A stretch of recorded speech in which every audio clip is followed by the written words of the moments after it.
Ujar Nabi kita, sesungguhnya malaikat itu meletakkan sayap-sayapnya memayungi, artinya bagi orang yang menuntut ilmu, karena malaikat senang dengan yang ia perbuat. Nah, jadi kita menuntut ilmu juga tujuannya adalah menyenangkan malaikat-malaikat Allah Subhanahu wa taala.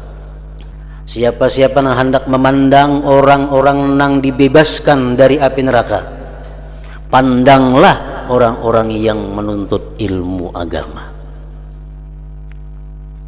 Nah, jadi kita belajar ilmu agama tujuannya juga apa? Supaya selamat dari api neraka. Karena Rasulullah mengatakan, siapa hendak tahu orang yang bebas dari api neraka, lihati orang-orang menuntut ilmu agama. Demi Allah, kata Rasulullah, tidak ada seorang pelajar yang datang ke tempat pengajian melainkan Allah tulis bagi dia dengan tiap-tiap huruf yang didengarnya, tiap-tiap huruf yang dilihatnya, tiap-tiap huruf yang dicatatnya, Allah tulis ibadah. Dan Allah buatkan bagi dia dengan tiap-tiap langkah kakinya kota di dalam surga.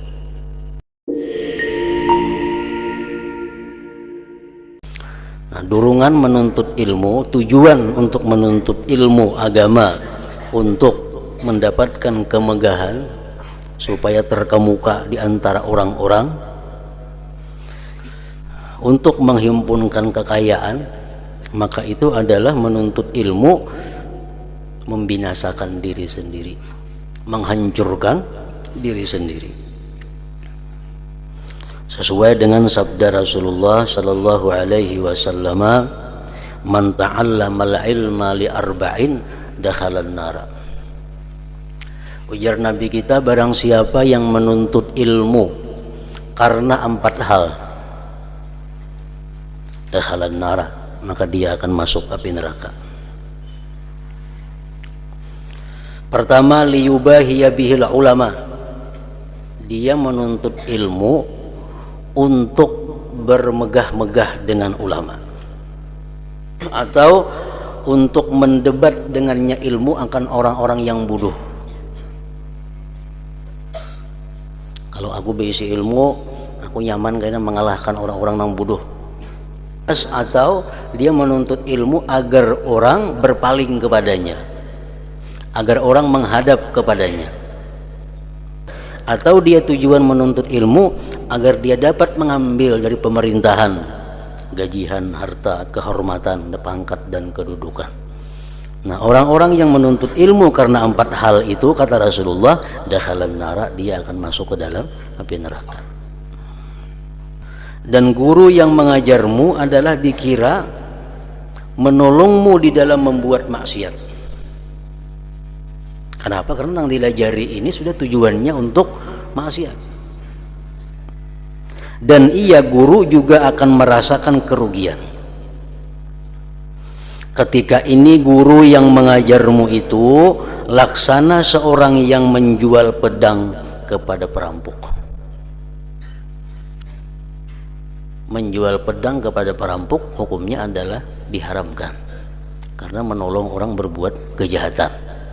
Nah, demikian pula seorang guru yang melajari muridnya, yang muridnya itu menuntut ilmu untuk tujuan-tujuan keduniaan, maka guru pun mengajari itu dapat kerugian. Seperti sabda Rasulullah sallallahu alaihi wasallam, siapa yang menolong orang lain, memberikan fasilitas kepada orang lain melakukan sesuatu maksiat, walaupun hanya dengan setengah kalimat, maka orang itu dianggap berfungsi di dalam melakukan maksiat tersebut. Umpamanya di belakang rumah kita ada orang berjual arak, Nah, datang orang anak mencari arak, mencari minuman keras. Di mana jualan di sini rumah si Pulan yang berjual minuman keras ini itu belakangnya kita. Nah, kata-kata kita belakang itu membuat kita bersekutu dengan orang yang menjual arak, bersekutu dengan orang yang meminum arak, walaupun hanya dengan separuh kalimat menunjukkan kepada sesuatu maksiat. Dan jikalau niatmu, dorongan dalam dirimu atau tujuanmu di dalam mencari ilmu itu untuk mencari keridaan Allah Ta'ala dan mencari hidayah, bukan semata-mata untuk pandai bercakap, maka hendaklah engkau bergembira. Kalau kita tujuan menuntut ilmu supaya dapat keridaan Allah, supaya dapat hidayah dari Allah, kita menuntut ilmu, bergembiralah kita. Para malaikat telah mengembangkan sayapnya apabila engkau berjalan dari tempat tinggal kita menuju tempat majelis pengajian, yang mana kita berangkat menuntut ilmu, tujuannya untuk mencari ridha Allah. Malaikat menaungi kita dengan sayapnya, dan ikan yang ada di dalam laut semuanya memintakan ampun bagimu apabila engkau berjalan. Sejak kita berjalan dari rumah sampai ke tempat pengajian, yang mana kita menuntut ilmu karena untuk ridha Allah, karena untuk mencari hidayah, makin jauh kita berjalan, maka makin banyak iwak-iwak di laut memintakan ampun kepada Allah Subhanahu wa Ta'ala terhadap orang yang menuntut ilmu tadi. Nah, jadi menuntut ilmu agama dengan tujuan untuk mencari keridaan Allah, untuk mencari hidayah Allah, itu merupakan satu dari sekian banyak niat-niat yang baik di dalam menuntut ilmu agama.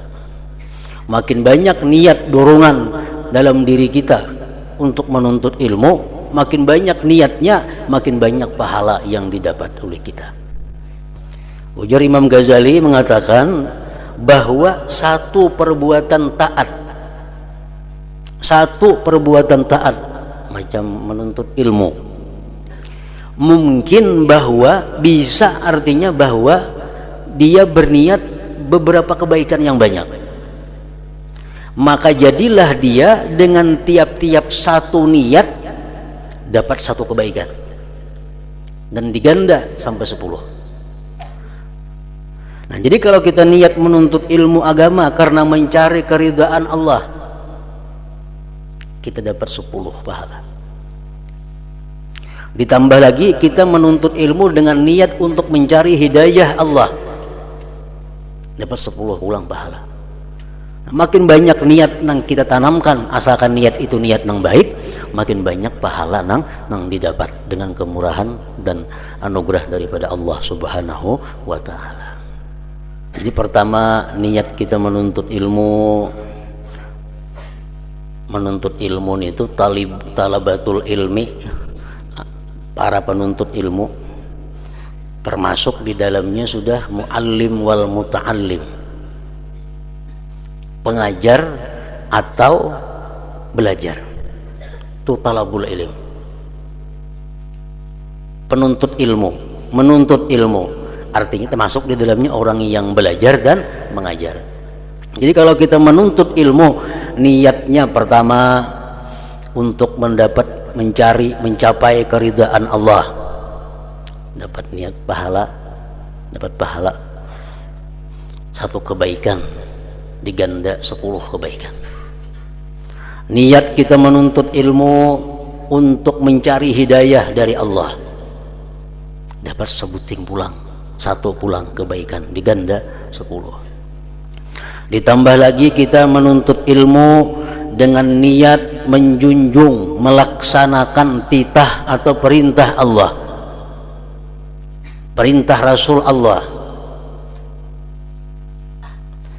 Karena Allah berfirman dalam Al-Quran, Fas'alu ahla zikri in kuntum la ta'lamun, bertanyalah kamu kepada orang yang berilmu jika kamu tidak tahu.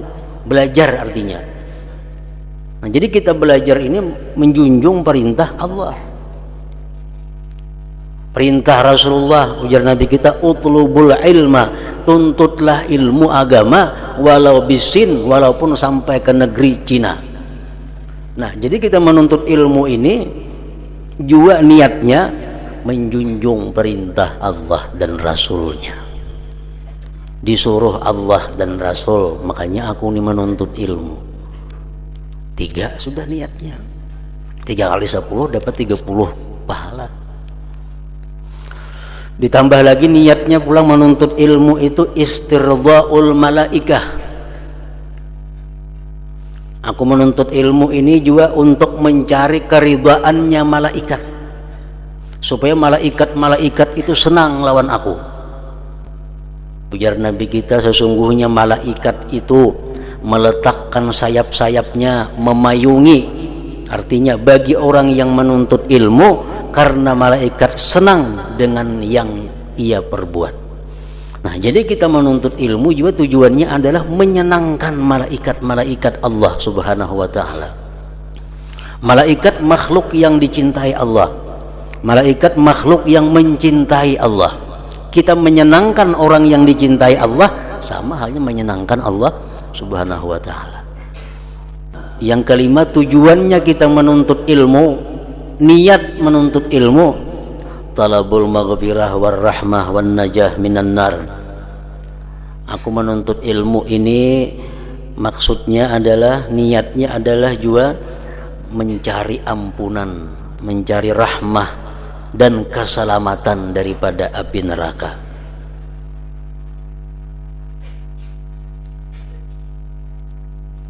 Nah, 5 kali 10 50 dapat pahala.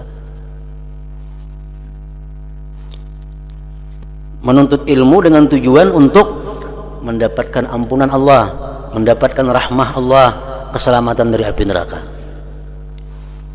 Rasulullah SAW bersabda, siapa-siapa nang hendak, ujar Nabi, memandang, siapa-siapa nang hendak melihat orang-orang nang terbebas dari api neraka, siapa-siapa nang hendak memandang orang-orang nang dibebaskan dari api neraka, pandanglah orang-orang yang menuntut ilmu agama. Nah, jadi kita belajar ilmu agama tujuannya juga apa? Supaya selamat dari api neraka. Karena Rasulullah mengatakan, siapa hendak tahu orang yang bebas dari api neraka, lihati orang-orang menuntut ilmu agama.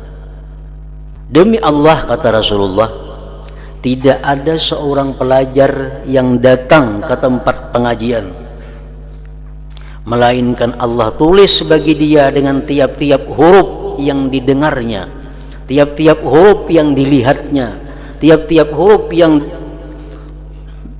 dicatatnya, Allah tulis ibadah.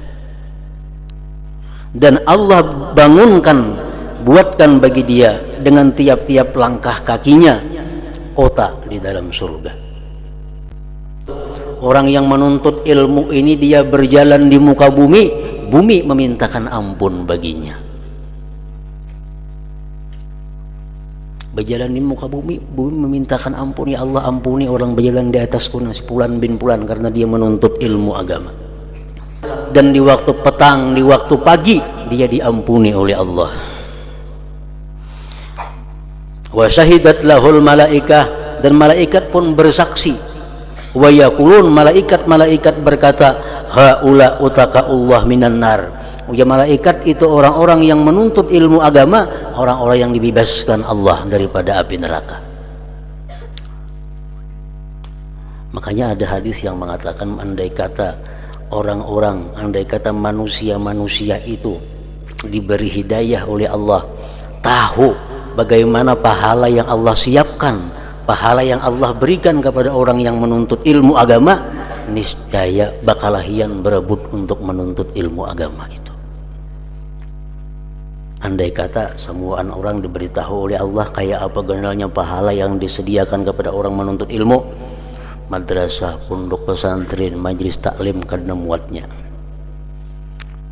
Nah, cuma karena ini surga sesuatu yang sangat mulia, surga sesuatu yang sangat berharga dalam pandangan Allah, Allah akan memberikannya kepada orang-orang tertentu, orang-orang yang dipilih oleh Allah untuk menghuni surganya itu. Ada semua orang bisa mendapatkan, melihat bagaimana Allah memberikan pahala kepada orang-orang yang menuntut ilmu tadi. Nah, jadi kita menuntut ilmu, niatnya juga antara lain adalah supaya dapat ampunan Allah, supaya dapat rahmah, dapat keselamatan dari api neraka. 5 macam niat sudah kita menuntut ilmu, 50 pahala dapat. Kemudian lagi niat menuntut ilmu untuk menambah kebaikan kita adalah aku menuntut ilmu ini asyukru ala ni'mati sihhati wal farag. Aku menuntut ilmu ini sebagai syukurku atas kesehatan yang diberikan Allah dan kelapangan yang diberi Allah. Nah, jadi aku menuntut ilmu ini adalah sebagai bentuk kesyukuranku. Jadi dengan aku menuntut ilmu, aku meniatkan bahwa itu adalah syukurku kepada Allah atas diberi sihat dan lapang.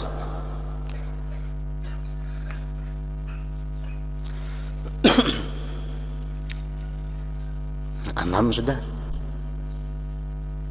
Yang ketujuh, tujuan menuntut ilmu istima'u kalamillah wa kalami rasulih wal ulama. Tujuanku menuntut ilmu, tujuanku ke majelis ilmu untuk mendengari kalam Allah,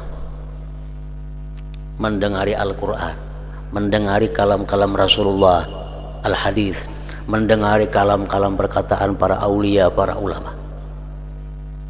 Ujar Nabi kita, siapa-siapa yang mendengari kepada sesuatu dari Al-Quran dan dia menghendaki pahala, ditulis bagi dia tiap-tiap satu huruf itu satu kebajikan. Kita mendengar Bismillahirrahmanirrahim, berapa huruf Bismillahirrahmanirrahim? 19 huruf. Dapat kita 19 kebajikan kata Rasulullah. Satu huruf dapat satu kebajikan. Nah, jadi kita ke pengajian, niat kita termasuk di dalamnya adalah mendengari kalam Allah, mendengari firman Allah.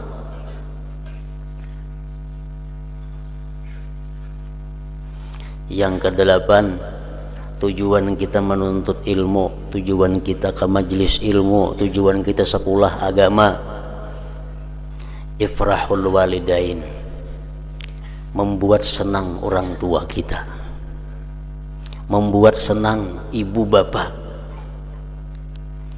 Kalau kita menuntut ilmu, senang hati ibu, senang hati abah, senang hati mama melihat anaknya turun menuntut ilmu. Nah, kita menuntut ilmu, kita niatkan untuk menyenangkan kedua orang tua kita, maka kita sekaligus menjadi orang yang berbakti kepada ibu dan bapak. Walaupun sidin sudah meninggal dunia, walaupun sidin sudah berpuluh-puluh tahun di dalam kubur, tetap kita niatkan kita menuntut ilmu ini adalah untuk menyenangkan beliau itu. Rasulullah bersabda dalam sebuah hadis, innar rajul la yasurru bi salahi waladih fi qabri. Seseorang laki-laki, baik abah, kuitan maksudnya, dia akan senang di dalam kubur dengan kesalihan putra-putrinya di dalam dunia. Kan ada hadis yang mengatakan setiap minggu itu ada laporan kepada orang tua di dalam kubur, anak engkau menuntut ilmu, anak engkau mabuk, anak engkau mencuri. Itu ada laporan kepada orang tua. Orang tua di dalam kubur mendengar laporan anaknya menuntut ilmu, anaknya beribadah, yasur, dia gembira. Nah, jadi kita menuntut ilmu, niat kita, tujuan kita menyenangkan orang tua kita. Otomatis kita dapat juga pahala berbakti kepada kedua orang tua. Yang selanjutnya 9, tujuan menuntut ilmu, niat menuntut ilmu supaya banyak dapat pahala, supaya sekali turun ke pengajian itu ratusan pahala kita dapat, mungkin kalau bisa ribuan pahala. Ihya'us syariah wa sunnah, tujuan menuntut ilmu juga adalah untuk menghidupkan sunnah, menghidupkan syariat Rasulullah Sallallahu Alaihi Wasallam. Karena kalau orang tidak mengajinya, mati sunnah Rasul, mati syariat Islam. Nah, jadi kita ke pengajian, kita sekolah pesantren, sekolah madrasah, tujuannya antara lain untuk menghidupkan syariah, menghidupkan sunnah Rasul. Rasulullah bersabda, "Man ahya sunnati faqad ahabbani wa man ahabbani kana ma'i fil jannah." Ujar Nabi, siapa-siapa yang menghidupkan sunnahku berarti dia cinta kepadaku. Siapa cinta kepadaku, dia akan bersamaku di dalam surga. Nah, jadi kita menuntut ilmu tujuannya, dorongannya antara lain adalah ingin menghidupkan sunnah Rasul, ingin menghidupkan syariat Rasulullah. Yang ke-10, niat kita menuntut ilmu izalatul jahal, membuangi kebuduhan dalam diri. Kita disuruh Tuhan membuangi kejahilan. Agama memerintahkan kita supaya dibuangi sifat jahil dalam diri dengan cara menuntut ilmu. Izalatul jahli, membuang kejahilan. Imam Sahal At-Tustari mengatakan, "Ma usiyallah bima'siyatin a'zama minal jahal." Tidak ada satu maksiat yang paling besar daripada maksiatnya kejahilan. Nah, jadi kita menuntut ilmu, niat kita membuang kejahilan, berarti membuang kemaksiatan di dalam diri. Orang jahil itu paling maksiat kepada Allah. Kenapa? Ini beribadah, walaupun pas tetap kada sah. Kenapa? Karena kada berdasar ilmu. Orang jahil sembahyangnya rukunnya, syaratnya, adabnya sempurna, tapi ini terawahan mepas, kada sah. Yang paling berat orang jahil ini adalah bisa-bisa menganggap sesuatu maksiat bisa dipadahkannya kena taat kepada Allah. Ini kada tahu. Nah, jadi maksiat yang paling besar di dalam diri kita adalah kejahilan itu. Nah, kita menuntut ilmu tujuannya juga untuk menghilangkan kejahilan. Yang ke-11, tujuanku menuntut ilmu, tujuanku ke majelis taklim, niatku, doronganku adalah berkumpul lawan ulama dan salihin. Majelis taklim tak kumpulan ulama ada, orang-orang salih ada. Hendak bergabung dengan mereka itu, berkumpul, berkelompok lawan orang-orang salih dengan ulama-ulama. Nah, berkumpul dengan orang salih, berkumpul dengan ulama memberikan manfaat yang sangat besar dalam perbaikan diri seseorang. Kada usah mendengar pengajian ulama, kada usah mendengar zikirnya orang salih. Kita guring berkata orang saleh aja sudah manfaatnya yang luar biasa bagi kita. Kenapa? Orang saleh ini orang yang dirahmati Allah, orang yang disayangi Allah, orang yang dicintai Allah. Kalau kita guring berkata sidin, berarti kita guring dengan orang yang dicintai Allah. Sudah untung, apalagi mendengar perkataannya, mendengar nasihatnya, makinnya lagi. Nah, jadi ke pengajian ini turunnya aku ke pengajian antara lain berkumpul-kumpul orang saleh, berkumpul-kumpul ulama niatnya. Yang ke-12, niatnya menuntut ilmu lagi.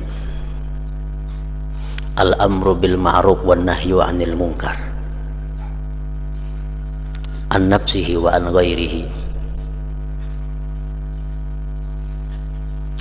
Aku menuntut ilmu ini tujuannya supaya aku bisa berbuat amar ma'ruf nahi munkar, khusus untuk diriku dan orang lain. Mengkada menuntut ilmu mana tahu mana kawa amar ma'ruf nahi munkar. Nah, jadi aku menuntut ilmu ini tujuanku adalah agar aku bisa amar ma'ruf nahi munkar, khusus untuk diriku terutamanya, untuk keluargaku.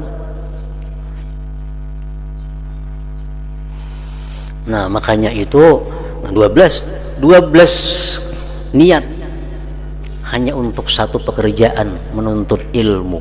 12 kita kawal misal niatnya, atau 15 atau 100 niatnya, kali pahalanya berapa? Sebutin kebaikan digandakan Allah 10. Makanya itu orang yang menuntut ilmu ini pahalanya lebih baik daripada sembahyang semalaman suntuk, lebih baik daripada mengilangi 1000 orang garing. Kenapa? Karena dengan menuntut ilmu makin banyak niatnya, makin kada kehitungan pahalanya.